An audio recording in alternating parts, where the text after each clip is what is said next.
À la fête d'anniversaire de ma cousine, ma sœur a distribué des sachets cadeaux à tous ceux qui comptaient. Mes filles ont reçu un post-it qui disait « Fais mieux l'année prochaine ». Nous n'avons pas fait de scène. Nous sommes simplement partis. Le lendemain matin, ma sœur a ouvert sa porte d'entrée et a hurlé si fort qu'un voisin a appelé la police. J'aimerais dire que j'ai été choquée. J'aimerais dire que, lorsque j'ai vu ce qu'ils avaient donné à ma fille, mon sang s'est glacé. Ou que le temps s'est arrêté, ou peu importe ce que les gens racontent dans les moments dramatiques de films. Mais en vérité, j'ai eu l'impression que c'était quelque chose que j'attendais. Pas avec espoir, mais plutôt avec une sorte d'angoisse pesante, en mode, c'était forcément sur le point d'arriver. La fête avait lieu chez ma sœur, qui ressemble à un tableau Pinterest devenu réel, d'immenses arches de ballons parfaitement coordonnées, une table de dessert qui semblait avoir son propre attaché de presse, des t-shirts assortis pour les jumelles de l'anniversaire avec l'inscription « Né pour briller ». Les enfants couraient partout, serrant contre leurs petits sacs cousus main comme un trésor. Ma fille agrippait le mien. Elle a 7 ans. Elle portait le serre-tête scintillant qu'elle avait choisi le matin même, celui qui, disait-elle, la faisait se sentir comme une galaxie. Elle était nerveuse avant d'arriver. Elle l'est toujours dans les grands rassemblements, mais elle avait pratiqué « Joyeux anniversaire » 2 fois dans la voiture. Elle avait même fait 2 petites cartes à la main, une pour chacune de ses cousines, décorées de petites étoiles, signées avec amour. J'étais fière d'elle, rien que d'être venue. Mon mari et moi sommes restés près de la table de nourriture, échangeant des banalités avec des gens qu'on connaissait à peine. J'ai essayé de ne pas remarquer à quel point ma sœur nous ignorait, le sourire crispé de ma mère qui disait « Ne fais pas de vagues », et mon père qui m'a adressé un petit signe de tête avant de se remettre à découper le jambon comme si c'était une opération à cœur ouvert. Puis ils ont distribué les sachets cadeaux. Chacun portait le nom de l'enfant en lettres pailletées, avec peluche, baguette à bulles, gourde personnalisée, un petit porte-clés avec l'initiale. Les enfants, rayonnants, les déballaient un à un comme s'il s'agissait de Noël. Et puis ils ont tendu le sachet à ma fille. Un simple sac en papier blanc. Pas de paillettes, pas de nom. Juste un post-it collé de travers sur le devant, avec l'écriture de ma sœur, « Fais mieux l'année prochaine ». Ma fille l'a regardé comme si elle le lisait mal, comme si quelque chose à l'intérieur expliquerait que c'était une blague. Elle a fouillé. Elle y a trouvé un crayon cassé, une gomme usée, un bonbon à la menthe emballée, qui semblait traîner dans un sac à main depuis des lustres. C'était tout. Je l'ai vue déglutir difficilement. Elle m'a jeté un coup d'œil. J'ai senti sa petite main chercher la mienne, comme si elle s'attendait à quelque chose, comme si elle pensait avoir fait une bêtise. Puis les adultes ont commencé à rire. Ma sœur la première, ce rire aigu qu'elle fait quand elle veut montrer qu'elle domine la plaisanterie. Elle fait des siennes en ce moment, a-t-elle dit, d'un air faussement amusé, évoquant des interruptions, des insolences, des pleurs pour un rien. C'est juste un petit rappel à l'ordre. Ma mère a pouffé. Honnêtement, ça lui fera du bien. Tu la couves trop, en plus. Mon père a fait un genre de ricanement, comme si c'était maladroit mais pas bien méchant. Les autres enfants ont ri aussi. Ils ne savaient pas pourquoi, les enfants suivent juste les adultes. Ma fille a souri d'un sourire crispé, celui que font les enfants quand ils tentent de ne pas pleurer. Mon mari m'a regardé, pas vraiment choqué, plutôt, calme, décidé. Il s'est accroupi à côté d'elle, lui a retiré le sachet des mains avec douceur, et a dit « Tu n'as pas besoin de ça. Allons manger un vrai gâteau. » On s'est levé. Je n'ai rien dit. Ni lui. On a pris sa main et on est sorti de cette maison comme si on s'échappait d'un bâtiment en feu. Personne n'a essayé de nous retenir. Personne n'a crié après nous, même pas ma sœur. À la maison, ma fille s'est assise sur le canapé et a fixé les étoiles pailletées sur les cartes d'anniversaire qu'elle avait faites. Comme si elles allaient se réorganiser pour donner un sens à tout ça. Elle m'a demandé, c'était parce que je n'ai pas dit merci assez vite? J'ai répondu, non, ma chérie. C'est parce que certaines personnes oublient comment être gentilles. Elle a hoché la tête, a serré les cartes contre son cœur comme si elle pouvait le protéger. Elle s'est endormie sur le canapé, recroquevillée sous la couverture toute douce que son père lui a offerte à Noël dernier, celle où est inscrit « Tu es en sécurité, tu es forte, tu es aimée ». Je suis restée dans la cuisine pendant que mon mari préparait du thé. Nous n'avons pas beaucoup parlé. Pas besoin. Ce n'était pas une découverte, juste un point de non-retour. Au bout d'un moment, il a dit « J'ai suspendu les versements, le loyer, la carte pour les courses, le fonds pour l'électricité, tout. » J'ai fait un signe de tête. J'ai ouvert le tiroir où l'on rangeait les choses importantes, j'en ai sorti le dossier que j'alimentais discrètement depuis des années. Des SMS, des photos, l'email où ma sœur me demandait de garder ses enfants une semaine pour qu'elle puisse partir en reset en solo, les reçus Venmo, celui où j'avais réglé l'impôt foncier de nos parents et où il disait « On te remboursera après la croisière ». Le dossier était épais.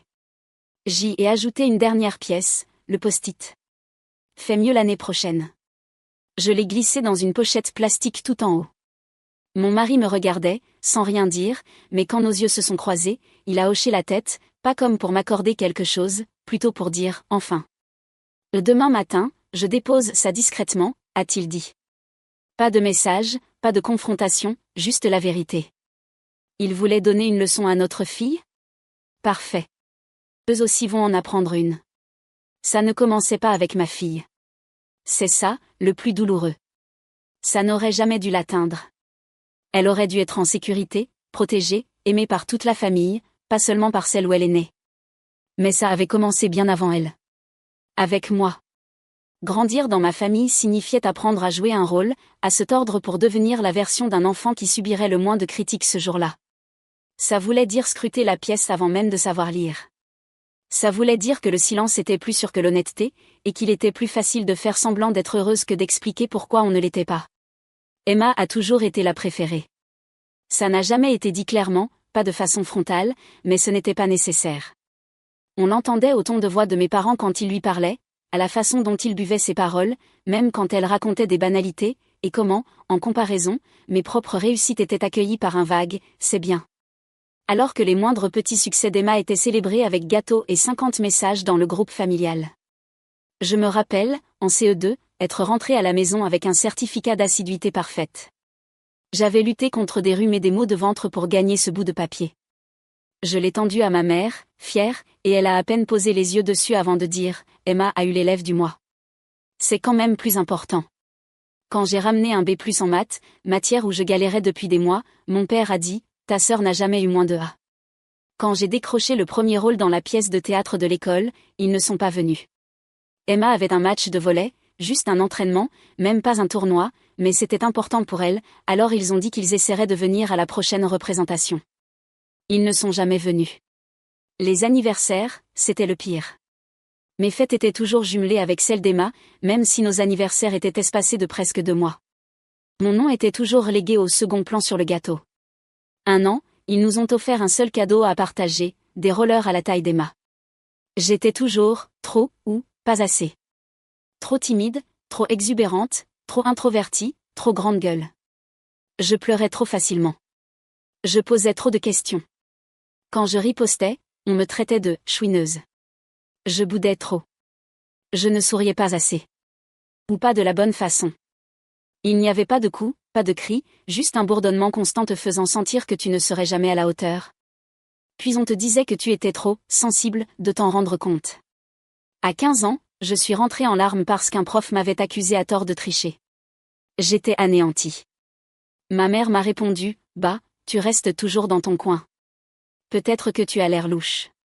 Essaie de sourire plus, de faire normal. » À 17 ans, j'ai trouvé le courage de dire à mes parents que je pensais être déprimée.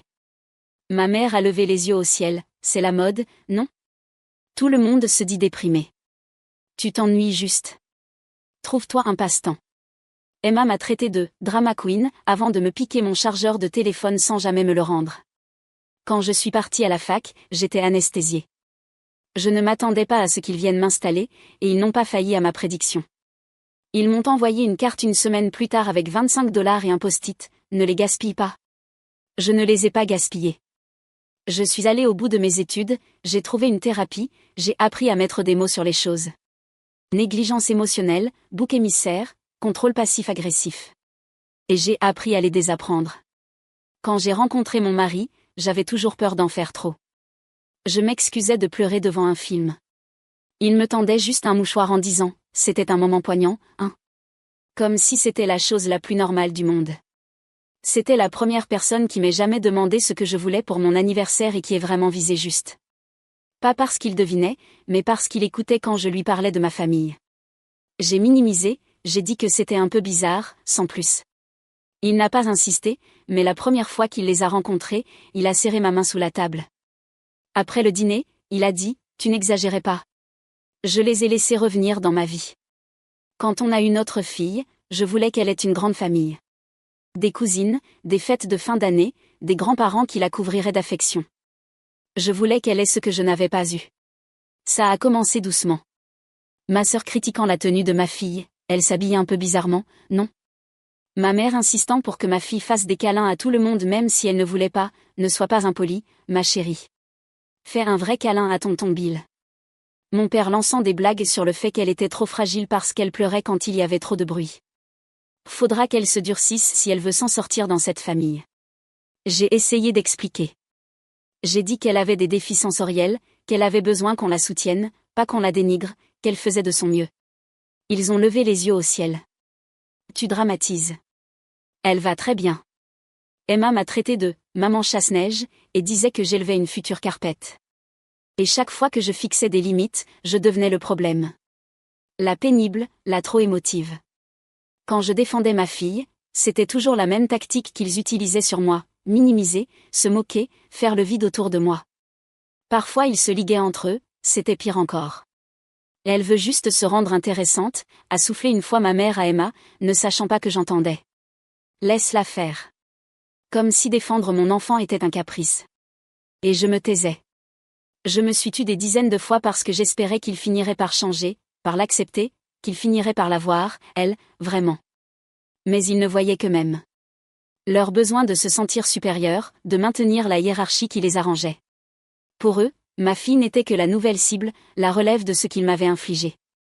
Sauf que cette fois, je savais ce que c'était. Et j'avais le choix. Continuer à leur donner des chances, les laisser la briser morceau par morceau comme ils l'avaient fait avec moi. Ou stopper net ce cycle. J'ai choisi ma fille. Je me suis choisie.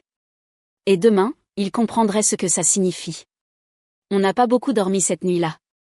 Ma fille a fini par s'assoupir, serrant encore contre elle les cartes d'anniversaire qu'elle avait faites pour ses cousines. Je suis restée sur le canapé à fixer le curseur qui clignotait sur l'écran, comme s'il me défiait de finir ce que j'avais commencé. À 4h07 du matin, j'ai envoyé un email au propriétaire qui gère le duplex de ma sœur. Je lui ai expliqué que je ne paierais plus le supplément mensuel auquel on s'était accordé. C'était informel, mais il connaissait mon nom, il savait que le loyer venait toujours de notre compte. Il a répondu en 20 minutes. Bien compris. Je la tiendrai au courant de son nouveau solde.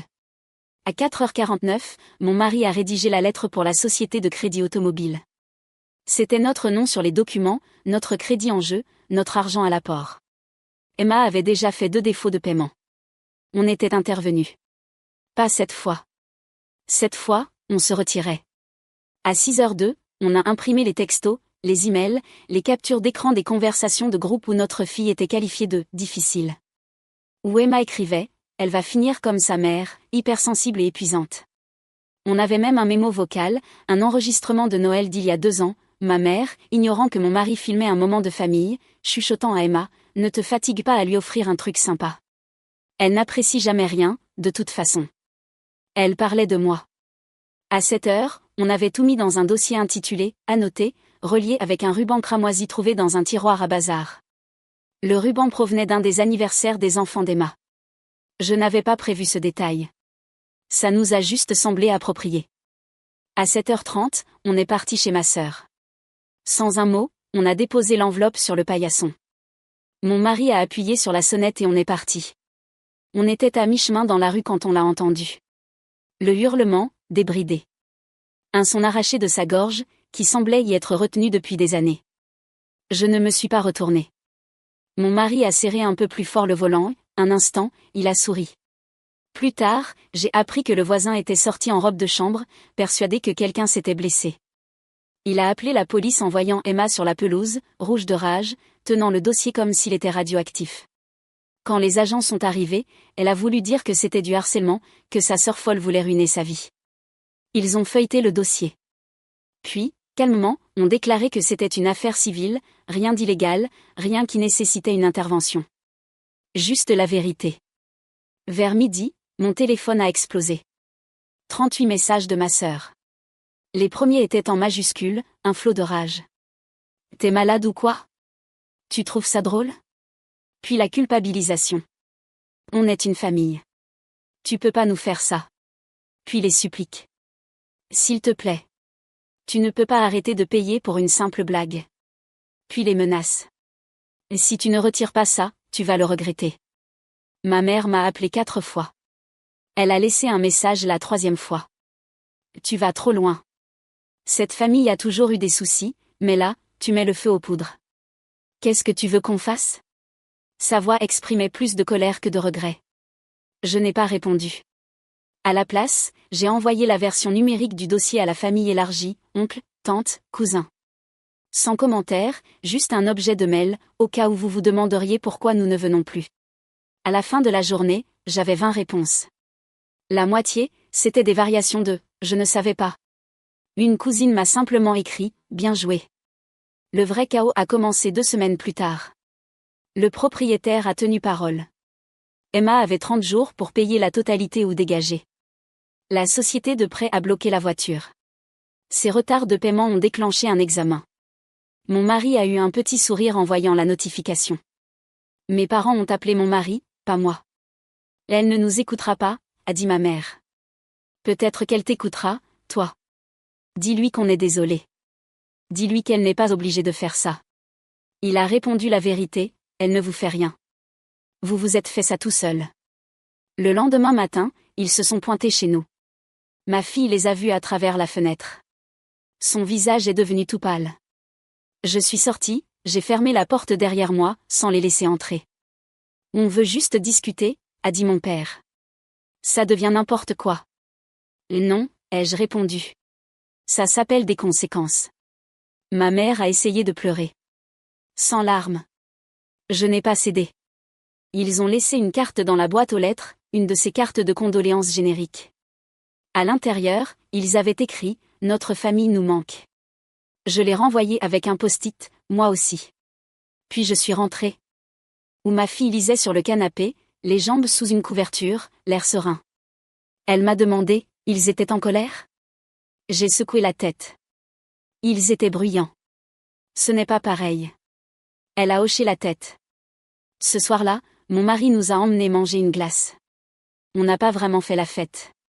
On a juste respiré. Mais dans ce calme, il y avait quelque chose de nouveau, une paix. Et elle faisait un boucan d'enfer. Pendant une bonne semaine, ce fut le silence. Ou plutôt une colère sourde, tapie sous la surface. Ma sœur était entrée en mode catastrophe, oui, mais après le premier hurlement, les flots de textos et les tentatives de me faire culpabiliser, plus rien. Pendant un instant, j'ai cru que c'était fini. Ça ne l'était pas. 10 jours après avoir déposé le dossier sur le pas de sa porte, ma fille est rentrée de l'école avec une note dans son sac, signée Emma. Le papier était pastel, avec des petits cœurs sur le bord, comme un mot destiné à une enfant.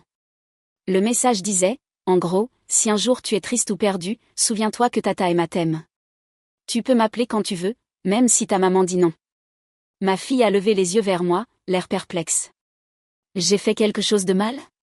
J'ai senti la colère monter dans ma gorge avant même de pouvoir parler. Là, ce n'était plus seulement une question de limite, c'était de la manipulation. Ciblée, sournoise, calculée. J'ai tout de suite appelé l'école. Ma sœur avait utilisé le nom d'une amie à elle pour déposer un petit mot à sa nièce. Pas de contrôle d'identité, pas de vérification. Juste un sourire et un mensonge. L'après-midi même, j'ai déposé une demande officielle pour qu'elle n'ait plus aucun contact avec mon enfant à l'école, au niveau du district scolaire et auprès de la police. J'ai envoyé une mise en demeure à ma sœur et à mes parents. Mon avocate a fait un suivi. 2 jours plus tard, un faux compte a commencé à me taguer sur les réseaux, me traitant d'ingrate, postant des photos floues de quand j'étais petite avec des légendes du style « Certains oublient qui les a élevés ». Un autre message anonyme disait « N'oublie pas, les enfants grandissent. Un jour, elle saura ce que tu as fait. » Ça a été le point de rupture final. J'ai tout transmis à mon avocate, qui a relayé à la police. Ma sœur a posté un selfie en larmes, « Quand ta famille t'abandonne », espérant sans doute un élan de compassion. Jusqu'à ce que la vérité commence à se répandre doucement. Une tante, puis un cousin, puis un autre. Des captures d'écran circulaient. Des messages vocaux ont été réécoutés. Les gens ont vu les preuves comme je les avais vues. Mes parents ont mal réagi. Ils ont tenté de rassembler la famille élargie pour un zoom de crise. Je n'y suis pas allée. Mais apparemment, quand quelqu'un a demandé pourquoi je n'avais pas été invitée à l'anniversaire de grand-père l'an dernier, ma mère est restée muette. Une autre personne a demandé pourquoi Emma puisait dans le fonds familial d'urgence alors qu'elle était la seule à avoir un emploi stable. Une autre a posé des questions sur la fête d'anniversaire, si l'histoire qui circulait était vraie. Ça l'était. À la fin de l'appel, 4 personnes avaient quitté la réunion. Mes parents ont cessé de poster des photos de réunions familiales. Ma sœur a supprimé son compte. Ensuite, j'ai reçu une lettre, longue, désespérée, de ma mère, encre bleue sur papier à son monogramme. La famille, c'est compliqué. On a fait des erreurs. Mais à la fin de la journée, on est tout ce qu'on a. Ne punis pas tout le monde pour un malentendu. Ta fille regrettera cette distance, et toi aussi. Je n'ai pas répondu. J'ai encadré cette lettre, et je l'ai accrochée à côté du post-it qui avait tout déclenché, fais mieux l'année prochaine. Puis j'ai aidé ma fille à installer des guirlandes lumineuses autour de son nouveau lit. Elle a choisi celle qui clignote doucement, comme une respiration. Sa propre respiration avait changé, elle aussi. Plus détendue, plus libre, plus du tout ce souffle coupé qu'elle avait d'avant. Elle s'est fait de nouvelles amies. 2 filles du cours d'art plastique, gentilles, curieuses, douces, qui ne se moquaient pas quand elle avait besoin de se couvrir les oreilles ou de faire des pauses. Elle a commencé à dormir toute la nuit. Un matin, elle m'a dit, j'ai l'impression que mon cœur ne bourdonne plus. Je l'ai serrée si fort qu'elle a poussé un petit « ouf ». Puis il y a eu un dernier événement. À la fin de l'année scolaire, sa classe a organisé un « jour de la famille ». Chaque élève pouvait inviter un adulte pour manger des cookies et admirer ses projets artistiques. Elle m'a choisi, évidemment. Son projet était une peinture abstraite, pleine de galaxies tourbillonnantes et de comètes roses tendres. Dans un coin, elle avait écrit en noir, « Se sentir en sécurité, c'est mieux que ce qui brille grand ». Sur le chemin du retour, je lui ai demandé si elle voulait s'arrêter pour prendre une glace. Elle a dit oui, puis s'est interrompue. « Maman ? » ?»« Oui, ma chérie ? » ?»« Tu as bien fait. Même s'ils appellent. »« Tu veux dire, même s'ils ne nous reparlent jamais ? » ?»« Tu as bien fait. » J'ai eu la gorge serrée. « Merci, ma chérie. Ça représente tout pour moi. » Elle s'est adossée, souriante. Ce soir-là, avant de me coucher, j'ai regardé mes emails une dernière fois. J'avais un nouveau message d'Emma. Pas d'objet, pas de formule de politesse. Juste 6 mots. T'es contente maintenant ? T'as gagné. Je n'ai pas répondu. Je n'en avais pas besoin. Parce qu'elle avait tort. Je n'ai pas gagné. Je suis simplement partie. Et pour la première fois de ma vie, je ne me suis pas retournée. Peut-être que je suis allée trop loin. Peut-être pas assez. Parfois, je me demande encore si j'aurais dû en dire plus, ce jour-là, à la fête, ou si partir en silence était plus fort que n'importe quel discours. Je me demande ce dont ma fille se souviendra plus tard, ou ce qu'elle n'aura pas besoin de désapprendre parce que j'aurai stoppé le mal à temps. Mais maintenant, j'ai envie de vous demander, si c'était votre enfant, auriez-vous fait la même chose ? Seriez-vous parti ? Auriez-vous riposté plus fort ? Auriez-vous laissé courir ? Dites-moi en commentaire, est-ce que j'ai bien fait, ou est-ce que je suis allé trop loin ? Et si vous voulez d'autres récits comme celui-ci, brut, émouvant et sincère, abonnez-vous.